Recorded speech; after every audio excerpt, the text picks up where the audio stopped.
네, 증권방송에서 매일같이 쏟아지는 종목들 저희가 날카롭게 시선으로 더블 체크해드리는 시간입니다. 매주 수요일에는 증권방송 추천주들을 한 번 더 보고 있는데요. 오늘도 교보증권 스마트영업부 사영관 차장과 함께합니다. 안녕하세요. 네, 안녕하세요. 네, 채팅창에서 많은 분들이 우영우 본방사수 해야 된다, 오늘 봐야 된다 얘기하시는데 오늘 저희 이 시간도 53분까지 길게 알차게 채워갈 테니까요. 지금부터 끝까지 또 본방사수 해주시면 감사하겠습니다.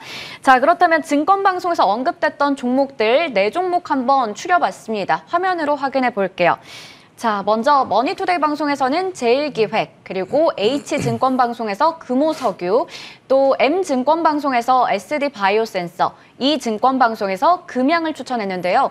금양은 7월 4일에 리포트 통해서 사용관 차장님께서 소개를 해주셨고 또 이 종목 흐름이 그때 좋았습니다. 수익을 또 냈던 종목인데 저희 이제 3종목만 여기서 한번 뽑아봤어요. 하나씩 보겠습니다. 자, 먼저 금호석유 보겠습니다. 중국 경기 부양책에 대한 기대감 긍정적이다라고 하고 있지만 사실 차트를 보시면 6월 들어서부터 지금까지 쭉쭉쭉쭉 빠져서 낙폭이 상당히 깊은 상황이에요. 이 종목 어떻게 보세요? 일단 뭐 여러분들 우영우 A스토리 종목이 없어서 조금 아쉽긴 한데요. 금호석유 먼저 보겠습니다. 일단 말씀해 주신 거 보면은 2분기의 매출 2조 1,800억 그리고 영업이익이 3,460억 정도 예상이 된다라고 말씀을 해주셨습니다. 이게 저 PER, 올해 실적 기준 예상으로 봤을 때 PER이 3.5배밖에 안 되는 부분을 굉장히 강조해 주셨어요.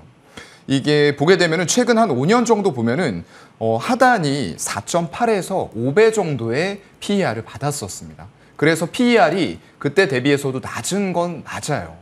근데 안타까운 건 지금 매크로적인 환경에서 과연 저 PER, 저 PBR 이런 것들이 통용이 되냐, 이게 문제라는 거죠. 인플레이션이 너무나도 높게 나타나고 있는 실정이고 지금 전년 동기 대비해서 8.8% 9까지도 지금 얘기가 나오고 있어요. 정말 9 넘어가 버리면은 인플레이션 피크아웃은 이제 떠나버렸다, 빠이빠이 해야 될 수도 있는 그런 상황들이 될 것 같기도 해요.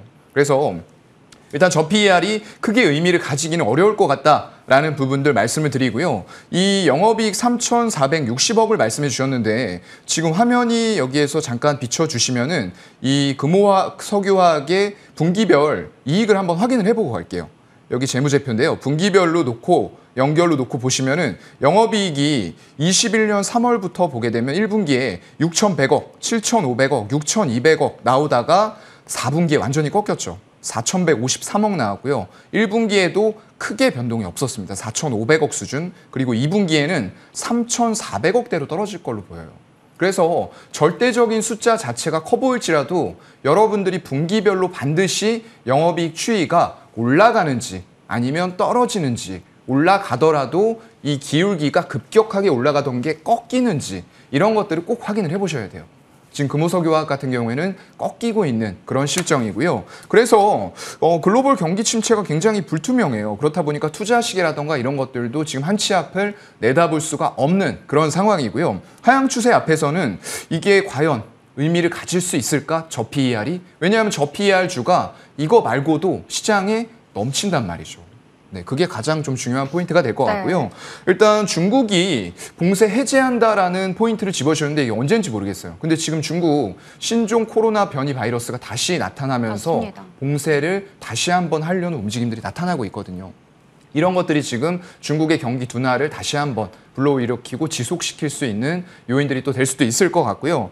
그래서 지금 일단 유럽도 지금 긴축이 들어갔어요. 그렇다 보니까 이런 중국과 유럽 쪽의 긴축이 결국에는 세계 경제의 어떤 경기 침체 이런 쪽으로 가고 있는 방향 속에서 과연 지금 저퍼라던가 저 PBR은 별로 의미를 크게 가지지 못할 것 같다라고 저는 좀 생각을 하고요. 일단 아까 말씀해 주셨던 대로 6월 들어와서 계속 주가가 빠지고 있어요. 이 16만 원대에서 부딪힌 건 가장 두꺼운 매물대였기 때문에 돌파하지 못하고 일단은 6월 10일이었죠. 이때 윗꼬리를 달고 좀 그 이후로는 하향세가 됐고요. 투자 동향도 보시게 되면은 지금 투신과 연기금 중심으로 해서 매도가 보험까지요. 계속 나오고 있어요.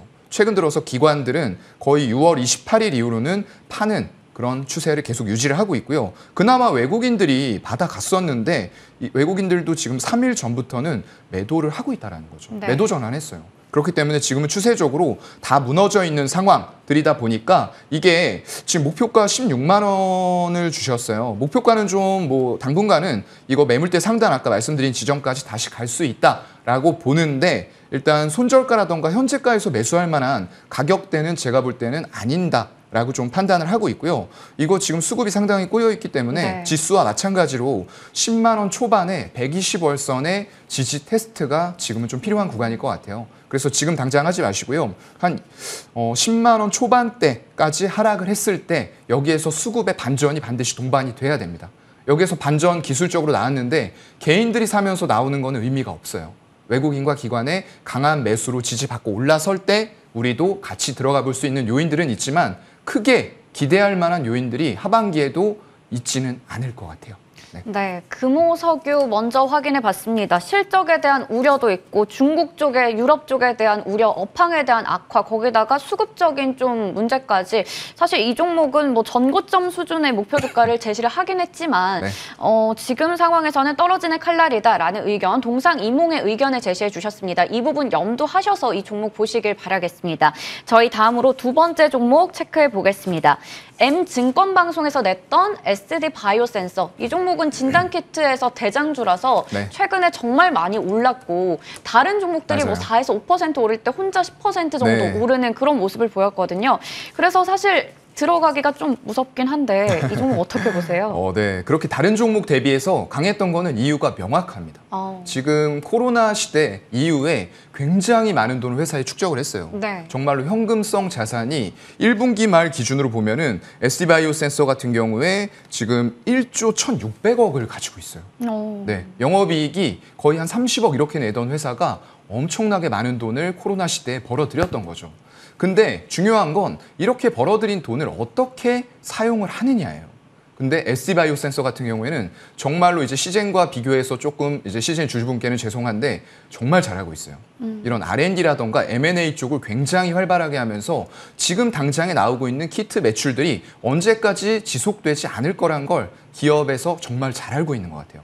그렇기 때문에 포트폴리오를 다변화해 나가려는 노력들을 기울이고 있고요. 거기다 R&D까지 집중적으로 투입을 하면서 굉장히 좋은 행보 보여주고 있습니다. 최근에도 이제 엄청난 또 M&A가 하나 있었죠. 메라디안 인수했는데 이게 지금 8천억을 투입을 했어요.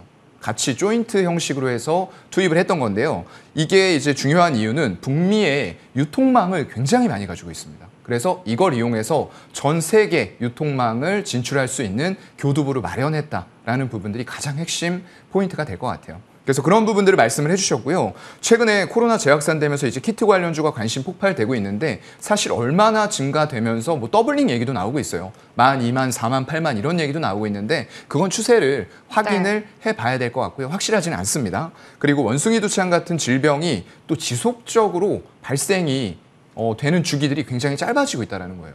우리의 기술이 발전이 되는 만큼 굉장히 많은 질병들도 나타나고 있어서 이런 쪽들에서 결국에는 어떤 체외 진단이라던가 키트의 소모가 점점 더 많아질 수밖에 없는 그런 환경이 만들어지고 있다는 거죠. 좀 슬프긴 한데 어쨌건 그런 과정에서 이런 기업들이 굉장한 부를 축적을 하고 있습니다.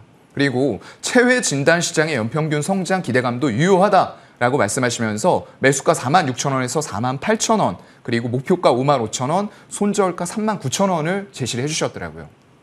근데 말씀해 주신 것처럼 지금 이제 많이 떴어요. 주가가. 그동안에 지금 36,000원대에서 바닥 잡고 5만 원 부근까지 주가가 네. 올라왔습니다. 단기간에 급등을 좀 했던 부분들인데 여기에서 올라올 때 투자 동향 꼭 보셔야 돼요. 보시면 최근 들어서는 이 화면상에서 외국인들은 올라올 때 지분을 오히려 굉장히 줄이는 모습들 보여주고 있어요. 최근 들어서 더 심해졌죠. 막 20억, 10억, 뭐 5억, 3억씩 팔던 게 최근 들어서는 50억에서 70억대까지 매도가 나오고 있는데 이게 기관으로 온전하게 옮겨가면은 그나마 다행이에요. 근데 그렇지 못하고 지금 개인들이 4일째 개입을 하고 있는 이런 상황들. 네. 그래서 제가 봤을 때는 이런 상황들이 지속이 된다라고 했을 때는 일단 121선 이걸 한 번에 돌파하기는 조금 힘들지 않을까라고 생각을 하고요. 그래서 오히려 지금은 보유자의 영역인데 신규로 매수를 하시고 싶으신 분들은 오히려 지금 5만 원 부근 121선을 강하게 돌파하는 흐름들이 외국인이라던가 기관들의 매수에 의해서 나타날 때, 장대 양봉이 출현할 때 오히려 따라갈 수 있는 기회들이 한 번 더 발생이 될 것 같고요. 너무 단기적인 시각보다는 아까 말씀드렸던 대로 정말 회사에 쌓아놓은 유보율을 가지고 커나갈 기업이기 때문에 글로벌 기업이 아마 될 거예요. 그렇기 때문에 조금은 더 긴 호흡으로 보고 가셔도 괜찮을 것 같다라고 말씀을 드리고 싶습니다. 네, 이 종목은 어제 브리핑 시간에도 제가 리포트를 또 소개를 드렸었는데 네. 증권가에서 최근에 리포트 3개 정도가 나왔는데 다 맞아요. 지금 긍정적인 얘기를 하고 있더라고요. 네. 말씀 주셨듯이 오르는데 또 이유가 있습니다. 그런데 보시는 것처럼 개인분들이 최근에 또 강하게 매수를 하고 있다는 점, 그렇기 때문에 이 종목 좋게는 보시지만 길게 보자, 121선을 돌파했을 때 매수하자라는 의견 주셨으니까요. 함께 보시면 되겠습니다. 마지막으로 머니투데이 방송에서 낸 종목입니다. 제일기획 체크해 볼 텐데 인데요. 제일기획도 사실 저희가 광고 쪽으로 얘기를 하면 제일기획, 이노션 맞아요. 이런 거 많이 네. 보는데 이 종목은 또 목표 주가를 28,000원 정도, 지금 너무 저평가 구간이다 얘기를 주셨어요. 어떻게 네. 보시나요? 글쎄요. 이것도 지금 현재는 이게 문제인 게 매크로적인 네. 환경 때문에 실적이라던가 모멘텀, 기업이 가지고 있는 충분한 요소들이 있음에도 불구하고 주가들이 그에 맞춰서 상승을 하지 못하는 게 가장 큰 문제예요. 그래서 제가 내용적인 측면보다 지금 기술적이라던가 수급적인 부분들을 더 많이 할애해서 말씀을 드리는 이유가 바로 그런 것과 일맥상통합니다. 그런 것들이 거의 주가를 99% 좌지우지하고 있는 시장이에요. 거기다 인플레이션도 더 높게 나올 것 같고 지금은 I에서 R 쪽으로 리세션, 경기 침체 쪽으로 그 공포감들이 옮겨지고 있는 단계이기 때문에 모든 요소들을 무시하고 수급이라던가 기술적인 부분 때문에 주가가 움직일 수밖에 없다라는 거죠. 그래서 지금 제일기획 같은 경우에도 말씀해 주신 내용 보면은 8분기째 최고 실적 달성을 전망이 되고 있어요. 2분기까지 포함한 겁니다. 굉장히 잘하고 있죠. 실적으로 봐서는 나무랄 데가 없는 기업이에요. 그리고 2분기에 20% 성장할 것 같고요. 해외도 좋습니다. 북미, 유럽, 중국, 인도 이런 쪽들 전부 다 호황을 누리고 있는 그런 상황이고요. 올해 1,200원 정도 배당을 하면서 고배당 정책을 유지할 것으로 또 전망이 되고 있다라는 부분도 포인트로 짚어주셨고요. 이익 성장이 무색한 밸류에이션이다. 올해 지배주주 순이익 보면은 2,200억이 예상이 되고 있어요. 2,200억이라고 하면은 지금 현재 시가총액 봤을 때 12배, PER로 봤을 때 12배가 안 되는 수준이에요. 그렇다고 하면은 최근 또 5년 내 하단을 제가 찾아보니까 한 12.7배 정도 적용을 받고 있었습니다. 여러분들이 PER 보실 때 주의하셔야 될 거는 지금 당장 시총 대비해서 올해 예상순이익 1년 포워드로 봤을 때 PER이 나왔어요. 4가 나왔습니다. 낮아 보이잖아요. 그런데 PER 5년 내 하단이 얼마인지를 꼭 확인을 하셔야 돼요. 하단이 만약에 2였다. 그리고 상단이 5였다. 그러면은 절대적으로 싼 건 아니잖아요. 그렇기 때문에 항상 PER이라는 것도 절대적인 수치가 아니고 상대적인 개념으로 좀 접근을 하시면 좋을 것 같고요. 그래서 일단 매수가를 22,500원 그리고 목표가는 28,000원, 손절가 2만 원 정도 주셨어요. 그래서 매수가는 글쎄요, 저는 조금 더 아래쪽으로 잡아봐야 되지 않을까. 21,000원 중반대에 지금 주봉상으로 또 120주선이 기다리고 있어요. 근데 이 120주선이 보게 되면 강력한 지지선입니다. 이게 실적에 맞춰서 주가가 강력하게 상승하진 못했어요. 화면 보시면은 지금 한 26,000원대에서 주봉상으로 21년도에도 거기가 고점, 22년도에도 역시나 여기가 고점 하면서 싼 고점이 주봉상으로 형성이 돼 있어요. 그런데 120주선만 내려가면 일단 큰 폭은 아니지만 반등하고요. 여기서 또 반등하고요. 여기서도 반등합니다. 그렇기 때문에 이번에도 120주선은 강력한 지지선이 될 수밖에 없다라고 좀 생각을 하고요. 이런 상태가 실적이 좋지 않은 기업이면은 120주선의 의미를 두지 않을 거예요.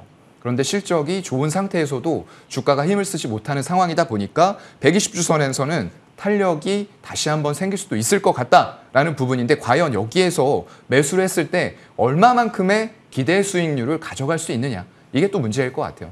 제가 볼 때는 한 26,000원을 쉽게 돌파하지는 못할 것 같아요. 그래서 기대 수익은 지금 인플레이션 상황 그리고 매크로적인 상황에 맞춰서 조금은 낮춰서 보시는 게 좋을 것 같다라고 좀 말씀을 드리고 싶고요. 일단 제가 뭐 너무 그 내용들만 말씀드렸는데 기본적인 내용도 조금 말씀을 드려볼게요. 아까 말씀해 주셨던 대로 종합 광고 대행사입니다. 그런데 최근에 데이터 기반의 마케팅 쪽으로 뛰어들었어요. 이런 것들을 굉장히 잘하고 있는 기존의 회사가 하나 있습니다. 아까 이노션도 말씀해 주셨는데 물론 그 기업도 하고 있는데 에코마케팅이 이런 거 잘해요. 네, 예전에 이 클럽 마사지 아시죠? 네, 그런 것들을 하면서 굉장히 이제 마케팅 쪽에서 강자로 좀 떠올랐고 그 이후에도 여러 가지 브랜드들을 성공적으로 론칭을 시키면서 굉장히 큰 폭의 주가 상승이 있었는데 요즘에는 역시나 매크로적인 환경 때문에 주가가 힘을 쓰고 있지는 못해요. 그래서 그런 기업들과 경쟁을 하고 있고요. 이게 마케팅의 목적 자체가 과거에 어떤 그런 사례들과는 상당히 달라졌습니다. 이걸 올해 지금 총 광고 시장의 비중을 보게 되면 한 18조 7,400억 정도 될 것 같아요. 근데 그중에서 온라인이 60% 이상을 차지하면서 여전히 광고 시장에서는 온라인이 중요한 요소이다라는 부분들은 변함이 없는 그런 상황이고요. 지금 중요한 거는 제가 아까 말씀을 드렸는데 이제 26,000원을 돌파를 쉽게 하지 못할 것 같아. 그리고 실적이 좋음에도 불구하고 주가가 물론 지수 대비해서는 선방한 건 맞아요. 그런데 좀 좋은 상황에서도 탄력적으로 주가가 움직이지 못한 부분도 팩트입니다. 왜 그랬느냐? 이게 밸류를 높일 만한 요인들이 사실상 없었던 거예요. 그렇다 보니까 이 기업에서 밸류를 높이기 위한 작업을 하기 위해서 아까 말씀드렸던 대로 빅데이터 기반의 데이터 쪽으로도 우리 진출하겠다라는 부분을 천명을 하면서 우리 기업 밸류 높일 거야. 그러니까 관심 가져줘. 이런 식의 표현을 지금 하고 있는 거거든요. 그래서 지금 메타버스라던가 NFT 이런 쪽들로도 지분 투자를 활발히 해나갈 것으로 보여요. 결국에는 밸류를 높여야지만 이 주가에 26,000원을 돌파하는 흐름들이 나올 거라고 저는 좀 보고 있거든요. 그래서 최근에 좀 안 좋았던 소식은 국민연금에서 소폭이긴 하지만 지분 0.22%를 축소하는 이런 공시가 또 나왔었고요. 최근에는 투신 중심으로 해서 기관 매도가 좀 나오고 있어요. 외국인 수급도 연속적이진 않습니다. 그래서 매수가는 저는 일단 120 주선 아까 말씀드렸던 대로 한 21,000원 중반대 정도 되거든요. 여기에서 만약에 조금의 폭이라도 수익을 기대하고 싶다라고 하시는 분들은 이 종목에 대해서 그 정도 선에서 매수 들어가셔가지고 한 26,000원 아래쪽에서 수익 실현을 일단은 50% 정도는 해보는 전략으로 접근하면 어떨까라고 말씀을 드리겠습니다. 네, 저희 마지막 종목 제일기획 체크해봤습니다. 유튜브 채팅창에서도 BOLL님이 제일기획은 정말 배당 좋고 회사 좋고 주가 좋고 실적 좋은데 어마무시하게 무겁고 느리다라는 얘기를 해주셨어요. 네. 그래서 이 종목은 21,000원 선을 지지하는지 보고 매수를 하고 26,000원 목표 주가 도달하면 일단 절반 정도 매도하고 좀 더 지켜보자라는 말씀으로 정리를 해주셨습니다. 저희 이 시간에는 항상 기업에 대한 내용 그리고 차트, 수급까지 디테일하게 분석하고 있으니까요. 매주 월요일과 수요일 더블체크 함께 해주시면 감사하겠습니다. 오늘도 교보증권 스마트영업부 사영관 차장과 함께했습니다. 고맙습니다. 네, 고맙습니다.